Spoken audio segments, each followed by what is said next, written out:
घरोघरी मातीच्या चुली या मालिकेच्या आजच्या भागाचे अपडेट जाणून घेऊया आपल्या आजमध्ये. तर आज आपण पाहतो की इकडे जानकी ही आजींना विचारत असते, आजी नीट आठवून बघा ना, कदाचित झालं असेल असं, ऐश्वर्याने तुम्हाला कॉल केला असेल, तुम्ही बोलला असाल प्रॉपर्टीच्या पेपर्सबद्दल काहीतरी. त्याबरोबर आजी म्हणते, तुम्ही मला हा सारखा प्रश्न का विचारताय? याचा अर्थ तुम्हाला असं वाटतंय का की मी हे सगळं केलं आहे म्हणून? सुमित्रा. त्याबरोबर तिकडे सुमित्रा येते आणि काय झालं आई, का हाका मारते असं विचारते. त्यावर लगेचच आजी सुमित्राला म्हणत असते, बघितलंस का सुमित्रा, बघ आता ह्या जानकीने सगळं केलं आणि आता या सगळ्याचं खापर मात्र ही माझ्या डोक्यावरती फोडते. मला सतत विचारतायत की माझं त्या ऐश्वर्याबरोबर काही बोलणं आहे का, माझं तिच्याशी साठवलुटं आहे का. त्याबरोबर आता लगेचच जानकी म्हणत असते, आई मी फक्त आजींना विचारत होते, आजींकडून खातर जमा करून घेत होते. त्याबरोबर लगेचच आता आजी म्हणायला लागते, तुला वाटतं का गं मी इतकी वाईट असेन, माझ्या मुलीचा संसार मी असा रस्त्यावर आणेन म्हणून? खरं तर बघायला गेलं ना तर सगळं केलं ह्या जानकीने आणि आता खापर मात्र माझ्यावरती फोडायला येते स्वतःची चूक लपवण्यासाठी. हिने हिच्या आईला सोडवण्यासाठी, हिच्या आईला वाचवण्यासाठी रणदिवेंना रस्त्यावर आणलेलं आहे. सगळी प्रॉपर्टी त्या मास्कमॅनच्या हातामध्ये दिलेली आहे आणि आता उगाचच्या उगाच नाटक करते की हे सगळं काही मी केलं आहे म्हणून. बघितलंस ना, तुला वाटतं का गं मी इतकी वाईट आहे, इतकी क्रूर आहे की मी माझ्या मुलीला असं रस्त्यावरती आणेन म्हणून? सांग ना, मी आहे का गं इतकी वाईट? त्याबरोबर लगेचच आता अवंतिका म्हणायला लागते, हे बघा आजी, तुम्ही उगाच नसता कांगावा करू नका, कारण का तुम्हाला जानकी वहिनी एवढं काहीसुद्धा बोललेलं नाही आहेत. त्यांनी तुम्हाला फक्त व्यवस्थित आणि नीट विचारलं होतं की तुम्ही ते पेपर्स बघितलेत का किंवा तुमचा ऐश्वर्याबरोबर काही कॉन्टॅक्ट आहे का.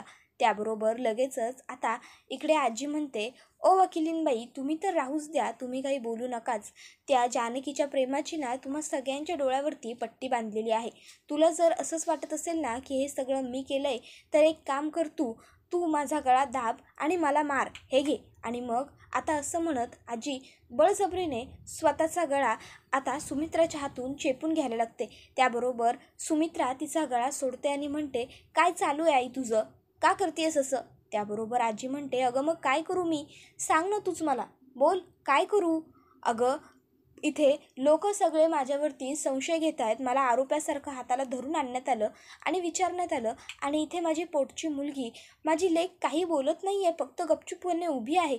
मग या अशा परिस्थितीत मी काय करणं अपेक्षित आहे, सांग ना. सगळं केलं सवरलं या जानकीने, स्वतःच्या आईला वाचवण्यासाठी हिला त्या माणसांनी सांगितलं असेल असं असं कर म्हणून आणि हिने केलं असेल आणि आता मात्र मला दोष देते. मग मी काय करू, बोल. त्याबरोबर मग मात्र आता सुमित्राचा तोल सुटतो आणि मग सुमित्रा ही आता जानकीच्या समोर आलेली असते आणि आता ती जानकीला म्हणत असते, जानकी तू माझ्या आईला जाब विचारलास? त्यावर जानकी म्हणते, नाही आई, हे बघा मी त्यांना समजावून. त्याबरोबर आता लगेचच सुमित्रा म्हणते, काय समजावून? सांग ना, काय समजावून? तू काहीही बोलशील का? त्याबरोबर लगेचच आजी म्हणायला लागते, इतकी वाईट आहे का गं मी, इतकी क्रूर आहे का गं मी, की मी माझ्या लेकीला असं रस्त्यावर घेऊन येईन म्हणून? ही जानकी वाटेल तसे आरोप करते माझ्यावर, मला वाईट नाही का गं वाटणार? त्याबरोबर जानकी म्हणत असते, आजी उगाच खोटं बोलू नका तुम्ही, मी तुम्हाला व्यवस्थित विचारलं होतं, काही आरोपे वगैरे सारखं मी विचारलं नव्हतं. त्यावर आजीला असा प्रश्न तू काच विचारलास मुळात, माझी आई असं का करेल असा आता लगेचच सुमित्रा म्हणते. सुमित्रा म्हणत असते, अगोदर चुका करायच्या स्वतः आणि मग त्याचं खापर दुसऱ्यावर फोडायचं. तुला काहीच वाटत नाही का जानकी हे असं वागताना? तू त्या मास्कमॅनला नेऊन ती फाईल दिलीस आणि आता माझ्या आईला दोष देतेस. नानासाहेब म्हणतात सुमित्रा. त्यावर सुमित्रा म्हणते, थांबा तुम्ही, हे बघा, तुम्ही जर इतर कोणाची चूक असली की त्याला दोष देता, त्याला बोलता आणि जानकीची चूक असली की तिला पाठीशी घालता. हे असं कसं चालेल? तुम्ही घाला पाठीशी, पण मला नाही चालणार, मी नाही घालणार. मी मात्र सगळ्यांसाठी सारखीच आहे. काय गं, तू का म्हणून माझ्या आईला विचारलास असा जाब? तू स्वतः आधी प्रॉपर्टीचे पेपर्स नेऊन त्या माणसांना दिलेस आणि आता माझ्या आईला जाब विचारतेस का म्हणून? सांग ना. कदाचित त्यानेच तुला सांगितलं असेल की एकतर मला पेपर दे, नाहीतर मी तुझ्या आईला सोडणार नाही, म्हणून तूच त्याला प्रॉपर्टीचे पेपर्स दिले असशील. त्याबरोबर आता जानकी म्हणते आई आहो, त्यावर सुमित्रा म्हणते हो बरोबरच बोलतेय मी, एकतर तू हे चुकून केलंयस किंवा मुद्दाम केलंयस. एवढं बोलून आता सुमित्रा ही तिकडनं तिच्या खोलीमध्ये निघून आलेली असते. आता नानासाहेब हे सुमित्रा मागोमाग खोलीत येतात आणि सुमित्राला म्हणतात, सुमित्रा एवढं टोकाचं बोलण्याची काही गरज होती का? त्यावर सुमित्रा म्हणत असते, मग सांगा ना तुम्ही मला, मी काय करायला हवं होतं, बोला. जानकी जर चुकत असेल तर तुम्ही तिला काही बोलत नाही, मी सुद्धा तिला आता काही बोलायचं नाही का? बोला ना. अहो आता माझं घर रस्त्यावर येण्याची वेळ आलेली आहे, मला काळजी वाटते, मी माझी मुलं आम्ही सगळे कुठे जाणार? हे घर सोडलं तर आपण करायचं काय? तुम्हाला नाही का वाटत हे सगळं? त्याबरोबर जानकीने कदाचित तिच्या आईला सोडवण्यासाठीच हे सगळं केलं असेल. तर मग नाना म्हणत असतात, तुला असं का वाटतंय जानकीने केलं असेल म्हणून हे सगळं? तिने काहीही केलं नसेल, बघ तू. त्याबरोबर लगेचच आता आई म्हणत असते, हे बघा तुम्ही उगाचच्या उगाच त्या जानकीची बाजू सतत घेऊ नका. कदाचित मास्कमॅननेच तिला सांगितलं असेल, मी तुझ्या आईला सोडून देईन, पण त्यासाठी तू ते घर आमच्या ताब्यावर दे म्हणून, आणि म्हणून तिने हे सगळं केलं असेल.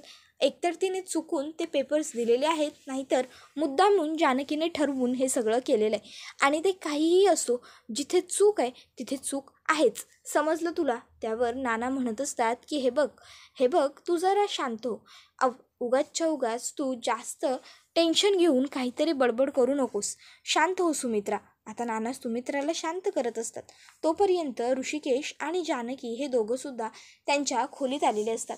तर आता जानकी ही ऋषिकेशला म्हणत असते, ऋषिकेश कदाचित माझंच तर काही चुकलेलं नाही आहे ना, मीच तर बावळटपणा केलेला नाही आहे ना, मीच त्या मास्कमॅनला खोट्याऐवजी खरे पेपर दिलेले नाही आहेत ना, म्हणजे माझ्या हातूनच तर. त्याबरोबर ऋषिकेश हा जानकीला म्हणतो, नाही नाही नाही जानकी, प्लीज प्लीज हे बघ शांत हो, उगाचच्या उगाच या सगळ्याचं खापर तू ना स्वतःवरती फोडायचं सगळ्यात अगोदर बंद करून घे, कारण तुझ्यामुळे किंवा तुझ्याकडून असं काहीही झालेलं नाही आहे.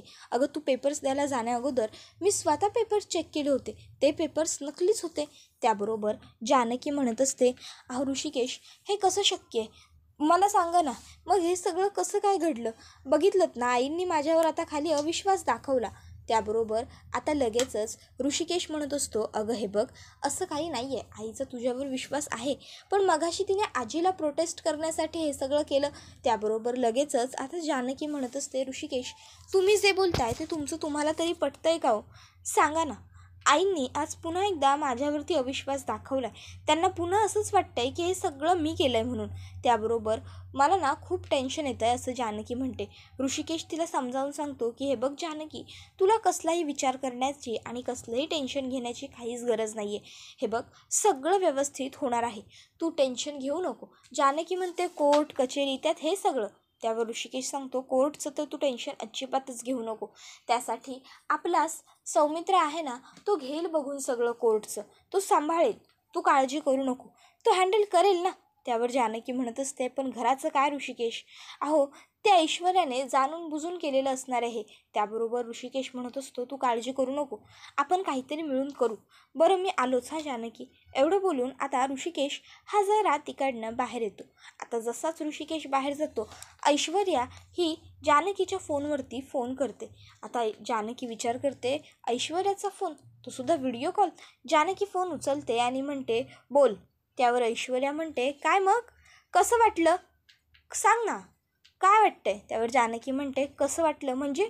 त्यावर ऐश्वर्या म्हणते, आता तुम्ही सगळे रणदिवे रस्त्यावर येणार ना, मी एवढी चांगली सेटलमेंटची ऑफर दिली होती, पण नाही, जर तुम्ही माझं ऐकलं असतं ना तर ही सगळी गोष्ट घडवण्याची वेळ आलीच नसती, पण तुम्ही माझं ऐकलं नाहीत ऑफकोर्स, आणि त्याच्यामुळे आज ही वेळ आली आहे तुमच्यावर. त्यावर जानकी म्हणते, याचा अर्थ ऐश्वर्या या सगळ्यामागे तुझा हात आहे, तू केलंयस ना, पण एक गोष्ट लक्षात ठेव, मी तुझे वाईट मनसुबे कधीसुद्धा सक्सेसफुल होऊ देणार नाही आहे, मी तुला चांगली अद्दल घडवणार ऐश्वर्या. त्याबरोबर ऐश्वर्या जोरजोराने हसायला लागते आणि म्हणत असते, आठवतंय तुला, तू राजमहालाची गोष्ट सांगितली होतीस, आता तू कसली गोष्ट सांगशील गं? आता तर तुझ्याकडे राजमहालच उरलेला नाही आहे, बोल ना. गेल्या वेळेस फक्त तू, ओवी आणि ऋषिकेश यांनी एवढ्यांनीच वनवास भोगला, पण आता आता यावेळेस मात्र संपूर्ण रणदिवे कुटुंबीय वनवास भोगणार आणि तुला माहिती आहे याचा आनंद मला होतोय आणि मी तो साजरा करणार. मी ना हे बघ असा डान्स करणार हा. एक होता राजमहल, त्याची होती कहाणी खोटी, आणि मग ती नाचून दाखवत म्हणते हे बघ असा असा सेम असा. त्याबरोबर आता हे सगळं ऐकल्याच्या नंतर जानकीला ऐश्वर्याचा खूप राग येत असतो आणि ऐश्वर्याचं खरं रूपसुद्धा जानकीसमोर आलेलं असतं. तर आता ऐश्वर्या जानकीला म्हणत असते बरं चल चल चल मी ठेवते फोन. नाही ॲक्च्युली काय आहे, मला अजून खूप सारी तयारी करायची आहे ना, तुमचं घर जाणार आहे, मी खूप खुश आहे, तर मला जरा एन्जॉय करायचं आहे. त्याबरोबर ऋषिकेश हा जानकीला म्हणत असतो जानकी तुझं काय चाललं आहे, मी आत्ता तुला एवढं समजावून गेलो की रिलॅक्स राहा आणि आता पुन्हा तुझं तेच. त्यावर जानकी म्हणत असते ऋषिकेश हे सगळं काही त्या ऐश्वर्याने केलं. ऋषिकेश म्हणतो काय. त्यावर जानकी म्हणते हो, हे सगळं ऐश्वर्याने केलेलं आहे आणि ऐश्वर्याने हे सगळं काही जाणून बुजून केलं, कारण आपण तिची सेटलमेंटची अट मान्य केलेली नाही ना, म्हणून. कळलं तुम्हाला, हे सगळं त्या मुलीने केलं आहे. त्याबरोबर आता ऋषिकेश म्हणतो काय ऐश्वर्याने, ऐश्वर्या इतक्या नीच पातळीला जाऊन कशी काय वागू शकते. आत्तापर्यंत ना आपण तिला सरळ व्यवस्थित आणि चांगल्या पद्धतीत उत्तरं देत आलो आहे. अजूनपर्यंत तिने केलेला प्रत्येक डाव आपण हाणून पाडला आहे, मग तरीसुद्धा ही मुलगी अजूनही आपल्या बाबतीत कटकारस्थानं करायची थांबत का नाही आहे. नाही नाही नाही काही नाही, आता ना मी ह्या मुलीला सोडणारच नाही आहे असं ठरवलं आहे. आता हिला मी चांगली जन्माची अद्दल घडवतो. आलो मी. आता हिला माझ्या नाही हिच्याच पद्धत उत्तर देण्याची गरज आहे. मी आलो. आणि एवढं बोलून आता ऐश्वर्याला ऐश्वर्यासारखंच उत्तर देण्याकरता ऋषिकेश घराबाहेर पडत असतो. पण जानकी ही ऋषिकेशला वेळेवर अडवते आणि म्हणते थांबा थांबा ऋषिकेश, प्लीज थांबा प्लीज. हे बघा असं रागाच्या भरात काहीही करून बसू नका, जे पुढे जाऊन आपल्याला जड जाईल. त्यावर ऋषिकेश म्हणतो मग काय करू मी, बोल ना. त्यावर जानकी म्हणते तुम्ही थोडं थांबा प्लीज, थांबा. ऋषिकेश अहो हे बघा ऐश्वर्यासुद्धा माणूस आहे, त्यामुळे तीसुद्धा चूक करणार, एक ना एक चूक ती नक्की करणार आणि आपण फक्त त्या चुकीची संधी शोधायची. एकदा का तिच्याकडून चूक झाली की मग आपण तिला सोडायचं नाही. कळतंय का तुम्हाला. पण तोपर्यंत आपण उगाचच्या उगाच आताताईपणा करून चालणार नाही. अहो शेवटी त्या ऐश्वर्याकडे फालतू डोकं आहे, ती उगाचच आपण काही करायला जाऊ एक आणि ते वापरेल काहीतरी दुसरं म्हणूनच. आठवतं आहे ना तिने त्या व्हिडिओचा वापरसुद्धा कसा काय केला आहे तो. मग त्याबरोबर ऋषिकेशच्यासुद्धा लक्षात येतं की हो हे जानकीचं बरोबर आहे. मग मात्र ऋषिकेश थांबतो. जानकी म्हणते पहिले तुम्ही आपलं ऑफिस त्यांनी खरोखर ताब्यात घेतलं आहे की नाही ते बघा. ती माणसं ऐश्वर्याची होती, मग ती खरी आहेत की खोटी आहेत हे कळायला पाहिजे ना. मग आता ऋषिकेश आणि सारंग हे दोघंजणं त्यांच्या ऑफिसला आलेले असतात. दरवाज्यात काही माणसं असतात जी त्यांना अडवतात आणि म्हणतात आता हे ऑफिस आमच्या मालकीचं झालेलं आहे, त्यामुळे आता इथे तुम्ही आतमध्ये जाऊ शकत नाही, समजलं का. त्याबरोबर ऋषिकेश आणि सारंग म्हणतात तुम्ही आम्हाला अडवू शकत नाही, समजलं ना. आमच्या हातात 1 महिना आहे, तोपर्यंत काय करायचं ते आम्ही बघून घेऊ सर का. त्याबरोबर लगेचच आता तो माणूस म्हणायला लागतो की असं काही नाही आहे, कळलं ना, चला निघा निघा इकडे. आता आतमध्ये मी मोठंच्या मोठं कुलूप बांधलेलं आहे तुमच्या ऑफिसला. मग जर एवढं मोठं कुलूप आहे तिथे तर मग मी काय करणार आहे काय हां. त्याबरोबर आता लगेचच सारंग म्हणत असतो तू आम्हाला अडवणार आहेस कोण रे, चल निघ बाजूला. आता तिथे हातापायी होणारच असते. इतक्यात ऋषिकेशमध्ये पडतो आणि ऋषिकेश लगेच सारंगला म्हणतो सारंग शांतो शांतो, हे बघ यांच्यावरती चिडून किंवा यांना भांडून काही होणार नाही आहे. शेवटी हे तेच काम करणार आहेत जे यांना सांगितलं जाते. चल आपण आता काय करायचं पुढे हे आपल्या पद्धतीने ठरवू, इथे थांबण्यात आता काहीच अर्थ नाही आहे. त्याबरोबर आता ते माणसं म्हणत असतात की पुन्हा इथे येऊसुद्धा नका, कारण आता इथे येण्याचा काही एक उपयोग होणार नाही आहे, कळलं. हे ऑफिस आता आमच्या बॉसचं आहे, आमच्या मालकीचं आहे, कळलं ना. त्याबरोबर आता तोवर ऋषिकेश काही न बोलता निघालेला असतो. तर इकडे नाना म्हणत असतात की आता आपला पहिला व्यवसाय तर आपल्या हातातून गेलेला आहे, म्हणून मग जानकीने आपल्यासमोर एक नवीन प्रस्ताव ठेवलेला आहे आणि तो म्हणजे असा की आता आपण काहीतरी वेगळा व्यवसाय सुरू करायला हवा. त्याबरोबर आई म्हणते काय वेगळा व्यवसाय. त्यावर नाना म्हणतात हो, आणि मला ही गोष्ट जानकीची पटलेली आहे. त्याबरोबर सुमित्रा म्हणते अहो पण हे कसं शक्य आहे. कसा करणार आहोत आपण व्यवसाय उभा? तुम्हाला कळतंय का तुम्ही काय म्हणताय? त्याच्यासाठी जे भांडवल लागेल ते सगळं आपण कुठून आणणार? कसं भांडवल उभं करणार? त्याबरोबर जानकी म्हणते, आई अहो काळजी का करताय? आपण आपलं स्त्रीधन मोडून देऊ ना. आपण आपल्या चांगल्यासाठी हे करूच शकतो ना. त्यावर आता सुमित्रा म्हणते, अगं पण ते आपलं स्त्रीधन आहे. त्यावर अवंतिका म्हणते, आई काळजी नका करू. अहो एकदा का सगळं व्यवस्थित झालं की हक्काने घेऊ की परत ते सगळं. आणि तुम्ही काळजी नकाच करू. मी सुद्धा वहिनींबरोबर माझे सगळे दागिने देणार आहे. माझ्याकडे जे आहे ते सगळे. त्याबरोबर आता सौमित्र म्हणत असतो, बघ आई झालं की भांडवल हळूहळू तयार आणि काळजी करू नका. माझ्याकडे जेवढं होईल तेवढं मी सुद्धा देईन. आपण सगळे मिळून प्रयत्न करू. एकदा का आपण मिळून करायचं ठरवलं ना की आपण सगळं काही शक्य करू शकतो. आणि आई राहिला प्रश्न दागिन्यांचा, तर मी शब्द देतो, आत्ता जितके दागिने आपण गहाण ठेवू ना तितके सगळे लवकरात लवकर पुन्हा नव्याने बनवू. बस आता चल. त्याबरोबर लगेचच सारंगसुद्धा म्हणतो, मी सुद्धा माझ्या परीने मला जितकं जमेल तितकी मदत करण्याचा पुरेपूर प्रयत्न करेन.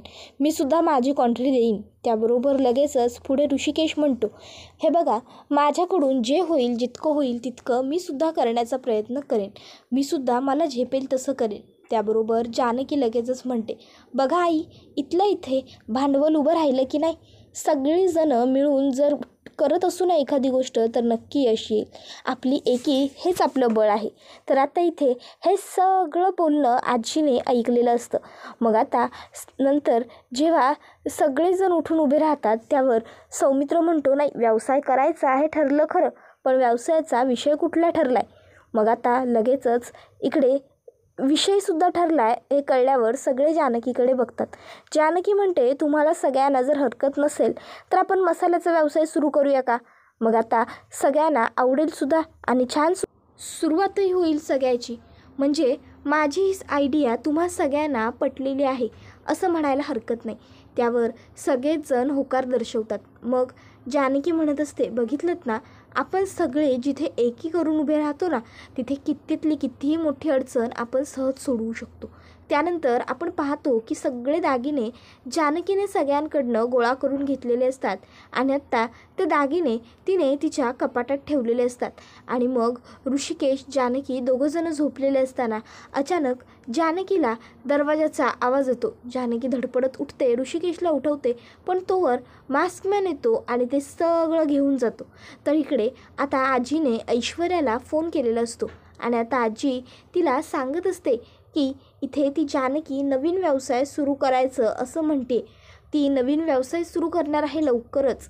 त्याबरोबर हे ऐकून मात्र ऐश्वर्याची झोपच उडाली. त्याबरोबर हा व्हिडिओ इथेच संपणार नाही. व्हिडिओ आवडला तर व्हिडिओला लाईक करा. चॅनलवर नवीन असाल तर चॅनलला सबस्क्राईब करा आणि बेल आयकॉन आठवणीने प्रेस करा, जेणेकरून तुम्हाला पुढच्या प्रत्येक व्हिडिओचं नोटिफिकेशन मिळत जाईल आणि सर्व व्हिडिओंचा आनंद हा अगदी उत्तम पद्धतीने घेता येईल. चला तर मग मित्रांनो, आजच्या पुरतं इथेच थांबूया. पुढचा व्हिडिओ येईपर्यंत ह्या व्हिडिओचा छान पद्धतीने आनंद घेत राहा. Tata bye bye. धन्यवाद. Take care all of you.